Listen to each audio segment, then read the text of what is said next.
At 1 minute past midnight on November 8, 1942, at the Permanente Metals Corporation No. 2 shipyard in Richmond, California, the keel of a new Liberty ship designated the SS Robert E. Peary was laid down on launching ways No. 12. 4 days, 15 hours, and 29 minutes later, at 3:30 p.m. on the afternoon of November 12, the same ship was launched into San Francisco Bay. In the interval, 250,000 prefabricated parts weighing approximately 14 million pounds had been welded and bolted together by an organized labor force working continuously around the clock under a battery of shipyard lights. The launch was a propaganda event, organized by the shipyard's principal, Henry J. Kaiser, to demonstrate to a wartime American public, and through the wartime press to the Axis embassies in neutral countries that were still reading American newspapers, that the United States was producing merchant ships faster than the German Kriegsmarine could sink them. The Peary's construction set a world record that has not been equaled in the 80 years since.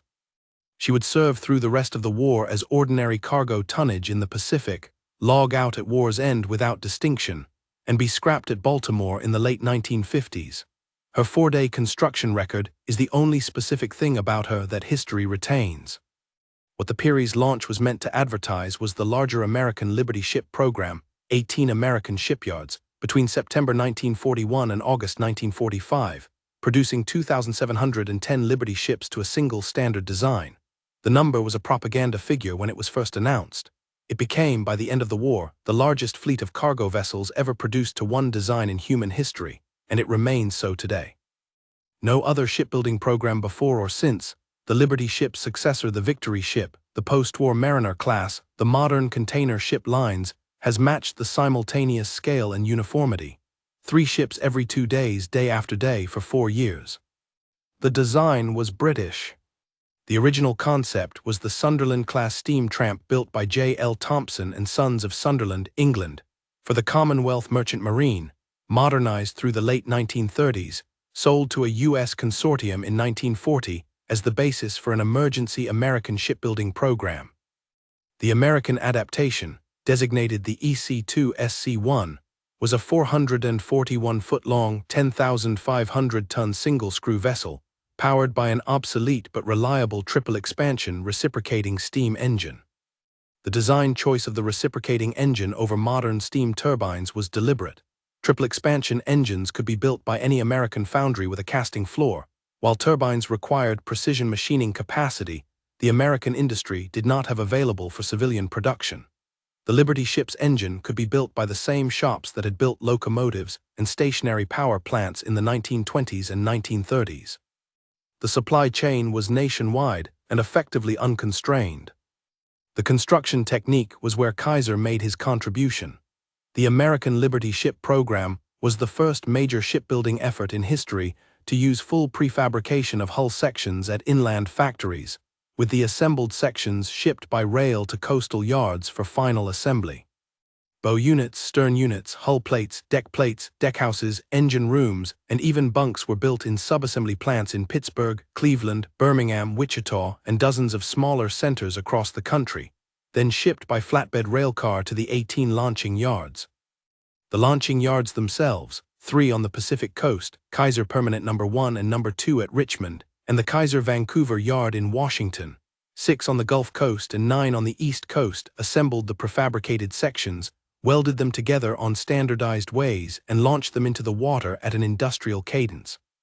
The technique reduced the time required at the launching yard itself from the pre-war industry norm of more than 200 days per cargo ship to an average of 42 days for the Liberty ship, and in record cases such as the Peary, to under 5. Kaiser was not a shipbuilder by trade. He was a road and dam construction contractor who had built the Hoover Dam, the Bonneville Dam, and significant portions of the Pacific Coast Highway in the 1930s. He had moved into shipbuilding only in 1940, after the British Purchasing Commission, looking for new American capacity to replace the British merchant marine being sunk by U-boats, had offered Kaiser's construction company a contract to build 60 ocean-class cargo ships at a yet-to-be-built Pacific Coast yard. Kaiser had taken the contract, raised the capital from West Coast banks, built the yard at Richmond from a swampy bay shore, and delivered the first 60 ships ahead of the British schedule. The Maritime Commission, watching this performance, gave Kaiser the order to expand into Liberty ship production in 1941. By 1942, Kaiser was operating 4 yards on the West Coast and was responsible for approximately 1/3 of all Liberty ship production. By 1944, his organization had produced more Liberty ships than any other shipbuilding entity in the world. The Atlantic supply crisis the program was meant to solve was specific and measurable. Between September 1939 and December 1941, German U-boats had sunk approximately 1,000 Allied merchant ships, totaling roughly 4 million gross tons. The British Merchant Marine, which had entered the war with about 18 million gross tons of cargo capacity, was losing tonnage faster than British and Canadian shipyards could replace it. The British Treasury's projections for 1942 indicated that, without external replacement of lost tonnage, the British Isles would be unable to feed themselves by the autumn of that year. The strategic calculation Roosevelt and Churchill made in January 1941 was that American shipbuilding capacity, brought into full mobilization, could outproduce the U-boat sinking rate within 18 months. The Liberty ship program was the operational answer to that calculation. It worked. By the second half of 1942, American shipyards were launching new tonnage at roughly the rate the Atlantic U-boat campaign was sinking it. By mid-1943, with the Liberty program at full production and the introduction of the Type 9 long-range escort destroyer and the proximity-fused anti-aircraft shell beginning to turn the Battle of the Atlantic, American shipbuilding was outpacing U-boat sinkings by a factor of approximately 2-to-1. By 1944, the factor was 4-to-1. By 1945, the German U-boat force had been largely defeated at sea, and the Atlantic supply line was secure. The Allied invasion buildups for North Africa, Sicily, Italy, Normandy, and southern France were all carried across the ocean in Liberty ships, and the slightly faster Victory ships that followed them. Without the Liberty ship production, the Allied logistics base for those operations would not have existed. The labor force at the Kaiser yards was, like the labor force at Higgins Industries in New Orleans, demographically unusual for its time. By the wartime peak in mid-1944, Kaiser Permanente operated 4 California yards employing approximately 190,000 workers across all shifts. Of those, roughly 40% were women, about 20% were African American, and the workforce included substantial numbers of Latino and Asian American workers as well. Kaiser's hiring policies, like Higgins's, were based on skill rather than on the segregation conventions of the period. Black welders and women machinists worked the line alongside white men. The Kaiser yards offered child care, on-site medical clinics, hot meals at industrial cafeterias, and an emergency dental service that became the basis for the post-war Kaiser Permanent Health Insurance Company. The labor pool came from all 48 states.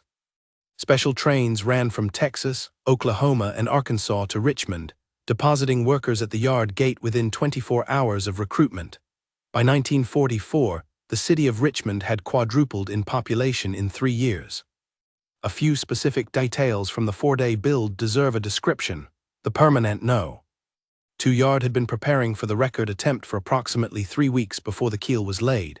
The 250,000 prefabricated parts had been pre-staged in numbered storage areas around launching way 12. Each part had a tag carrying its sequence number and its placement coordinates relative to the keel. The labor crews assigned to the build had been chosen for experience and were operating in coordinated 4-hour shifts. The pre-erected bow section, the central engine room module, the stern section, and the deckhouse module were lowered into place from overhead cranes in the first 30 hours after the keel laying. Hull plating then followed, working from bow and stern simultaneously toward midships. The deck plating went on top in the 3rd and 4th days. By the morning of November 12, the ship was complete to the launch standard, hull tight, engine installed, deckhouse fitted, rudder hung, though her interior fittings, paint, electrical wiring, and final outfitting were continued at the wet dock for another month after launch. The Peary was, in propaganda terms, launched in 4 days and 15 hours. She was, in operational terms, ready for sea trials only at the end of December, after roughly 50 additional days of outfitting work alongside the dock. The propaganda calculation was nevertheless the calculation that mattered. The Kaiser organization had shown that, when pressed, an American yard could put a hull in the water in less than a week. The Reich's propaganda offices in Berlin understood the message exactly as Kaiser had intended it. The Kaiser Permanente yards also developed, during the same wartime period, the welding technology that would become the post-war standard for shipbuilding worldwide.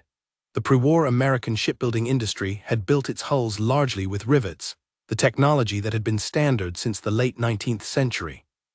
The Liberty ship program switched to electric arc welding for the great majority of hull joints, both because welding was faster than riveting at the production rates required, and because the pre-war American supply of skilled riveters had been small and could not be expanded fast enough. The welding training programs developed at the Kaiser yards, courses that turned a previously unemployed civilian into a competent shipyard welder in 8 to 12 weeks, became the basis for the post-war American Society of Welding certification programs. The instructor cadre at Richmond included a number of women who had themselves been trained as welders earlier in the war and had moved up to supervisory positions by 1944. The transmission of welding expertise across that period produced an American shipbuilding industry that, post-war, used welding rather than riveting as its default construction technique. The international comparison is instructive.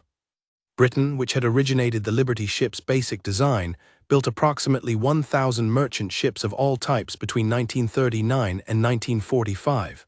Canada, with a much smaller shipbuilding base, built approximately 400.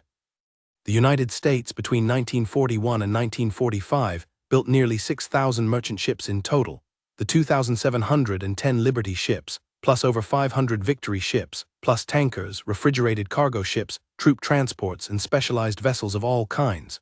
American merchant ship production over the 4 years exceeded the combined total of every other belligerent in the war. Germany, with its pre-war shipbuilding industry constrained by the demands of the U-boat construction program, built less than 2 million tons of new merchant shipping during the entire war. The arithmetic was definitive. Liberty ships were not the only American merchant vessel produced for the war. They were the principal vessel produced, in numbers no other shipbuilding industry on Earth came close to matching. The Liberty ships themselves were not graceful vessels. They were boxy, slow at 11 knots, single-screw, lightly armed. They were known to the Allied merchant marine as ugly ducklings, the name given them by Roosevelt himself at the program's launch in September 1941. They were also vulnerable. A single torpedo hit anywhere on a Liberty ship would usually sink it. The hulls had stress concentration problems at the welded joints that, in cold North Atlantic conditions, caused approximately 1 in 100 Liberty ships to crack or split apart entirely. 11 Liberty ships broke in half at sea between 1942 and 1945. The construction was rushed, the standards were lower than peacetime norms, the workmanship varied. The Liberty ship was not a fine ship. It was a sufficient ship, produced in numbers the German submarine arm could not eliminate. The merchant mariners who crewed the Liberty ships paid a high cost. The U.S. merchant marine in the Second World War had a casualty rate higher than any branch of the United States Armed Forces by percentage. Approximately 9,500 American merchant marine personnel were killed in action between 1941 and 1945, about 1 in every 26 who served. The next highest American casualty rate was the Marine Corps at 1 in 34. The merchant mariners had no service uniform, no formal military rank, no Veterans Administration benefits at war's end, and limited public recognition during the war or in the decades that followed. Congressional legislation in 1988 belatedly extended veteran status to surviving merchant mariners. The recognition came 43 years after the last Liberty ship docked at New York at the end of the war. The Liberty program ended in August 1945 with the production of ship number 2710. Within months, the Maritime Commission was authorizing the wholesale scrapping of the wartime fleet. Liberty ships, being slow and old technology even at construction, were not competitive in the post-war commercial shipping market. The vast majority were either scrapped in the immediate post-war period or laid up in reserve fleets along the Hudson River and at Suisun Bay in California. A small number were sold to friendly foreign governments for post-war reconstruction shipping. A handful entered American academic and museum service. 2 Liberty ships remain afloat as museum vessels in 2026. The SS Jeremiah O'Brien is preserved at Pier 45 in San Francisco. The SS John W. Brown is preserved at Baltimore. Visitors to either ship can stand on a Liberty ship's deck and see the welded plate construction, the prefabricated subassemblies, the triple expansion steam engine, and the labor-saving simplifications that allowed Kaiser's yards to produce them at 3 ships every 2 days for 4 years. The Robert E. Peary herself was not preserved. After her war service, she was sold to the Maritime Commission's Reserve Fleet, laid up at Suisun Bay, and eventually scrapped at Baltimore in 1963. The launching ways at Permanente No. 2 in Richmond have been preserved as part of the ROSI, the Riveter/World War II Home Front National Historical Park, which opened in 2000. Visitors to the park can walk where Kaiser's labor force walked and stand at the spot where the keel of the Peary was laid at 1 minute, past midnight on November 8, 1942. The men and women who built the Liberty ships did not all live to see the post-war significance of the work. Industrial accidents at Kaiser Permanente over the 4 years of operation produced approximately 300 workplace deaths across the 4 California yards: falls from staging, crane accidents, burns from welding torches, exposure to industrial chemicals at concentrations the pre-war occupational safety standards had not contemplated. The hazard rate was lower than the average for American heavy industry of the period, and significantly lower than for the British or Canadian shipbuilding industries during the same years, but it was not negligible. The names of the Kaiser Yard workers killed on the job are listed at the small memorial maintained by the National Park Service at the Richmond Yard's preserved entrance gate. The list is long enough to take some time to walk. Most of the names are women's. The youngest is 17 years old. The Liberty ship was, in its way, the engine that won the Atlantic. It was not a fine machine. It was a numerous machine. It was produced at a rate the Reich's submarine arm could not match, by an American industrial base that absorbed labor on a scale the pre-war economy had not contemplated, and it carried the war effort from American soil to every theater the Allies fought in. 18 yards, 2,710 hulls, 3 ships every 2 days. A propaganda record of 4 days, 15 hours, 29 minutes that was set in a single launching way at Richmond on a chilly November morning in 1942, and that has not been beaten since.